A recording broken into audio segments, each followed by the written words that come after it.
الحمد لله رب العالمين وبه استعين وأشهد أن لا إله إلا الله وحده لا شريك له وأشهد أن محمدا عبده ورسوله أما بعد کلمہ لا الہ الا اللہ کی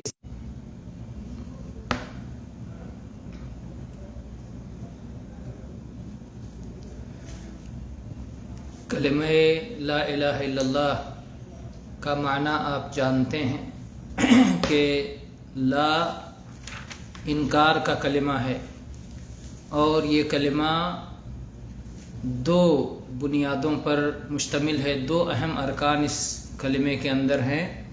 پہلا رکن ہے نفی، جس میں اللہ کے سوا جتنی مخلوقات پائی جاتی ہیں، جو کچھ اللہ کے سوا پایا جاتا ہے، ہر ایک کے عبادت کا مستحق ہونے کی نفی ہے، ہر ایک کے الوہیت کا انکار ہے۔ الوہیت خالص اللہ کا حق ہے۔ تو جب لا الہ کہتے ہیں تو اس کے ذریعے ہم اس بات کا انکار، اللہ کے سوا کوئی نہیں، لا الہ کہہ کر کے ہر ایک کی الوہیت کا انکار کر دیا جاتا ہے۔ اور کلمے کا دوسرا بنیادی رکن ہے الا اللہ، اور یہ اللہ کے لیے الوہیت کو ثابت، یعنی اللہ ہی معبود برحق ہے۔ جب ہم کہتے ہیں الا اللہ تو اس کلمے کی دلالت یہ ہے کہ اللہ ہی معبود برحق ہے، اللہ ہی ہماری تمام عبادات کا مستحق کرنے والا ہے۔ تمام بندوں پر فرض ہے کہ وہ اسی ایک اللہ کی عبادت کریں، کیونکہ ہر طرح کا انعام و احسان اسی ایک اللہ کی جانب سے ہے۔ تو اس کے جو عظیم احسانات ہیں اور اس کی جن عظیم نعمتوں میں ہم جی رہے ہیں، اس کا شکر ادا کرنے کے لیے ہم پر فرض ہے کہ ہم یہی عروہ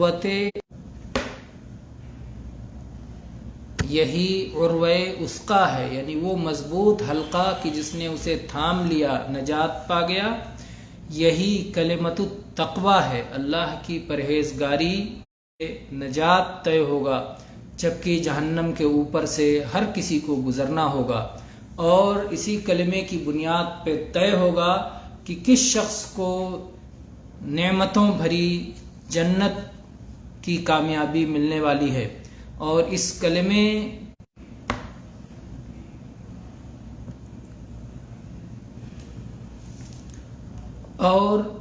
کلمے کی پابندی نہ کرنے پر یا اس کے آگ کا ایندھن بننا ہوگا۔ یہ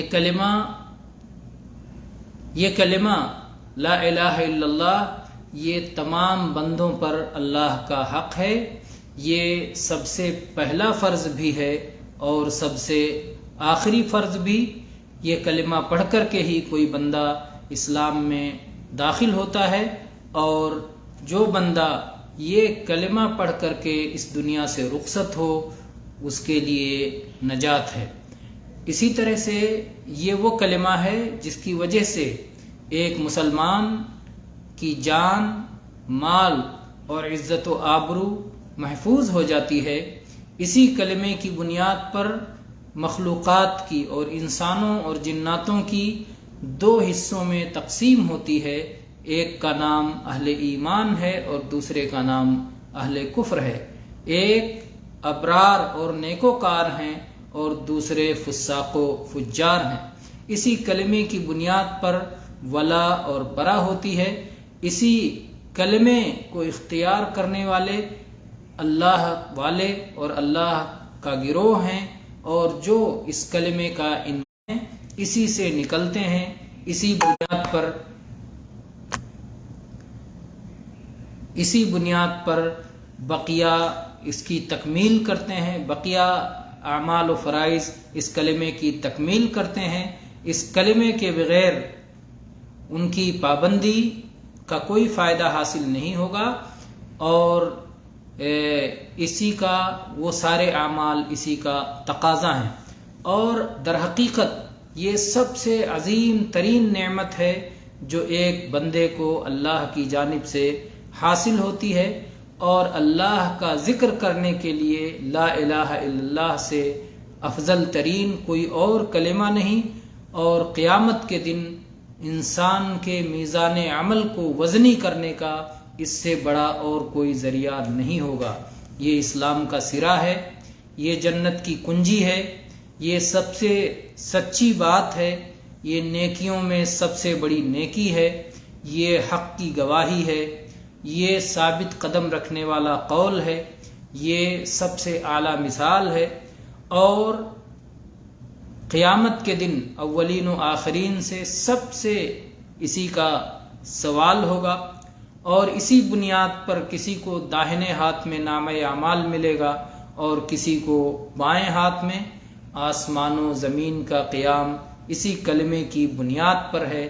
ملت اسلام کی اساس یہی کلمہ ہے، اور قبلہ کی طرف رخ کرنا اسی کلمے کی بدولت ایک قبلہ پر سب کا اتحاد ہوا ہے۔ تو یہ بہت اہم اور عظیم الشان کلمہ ہے، کلمہ توحید، اور اس کے فضائل کی تفصیل اگر دلائل کے ساتھ کی جائے تو بہت سارا وقت چاہتا ہے۔ اللہ تعالی ہمیں اس کلمے کی اہمیت اور عظمت کو سمجھنے کی توفیق عطا فرمائے۔ آمین۔ وآخر دعوانا ان الحمد للہ رب العالمین، صلی اللہ علی نبینا وسلم۔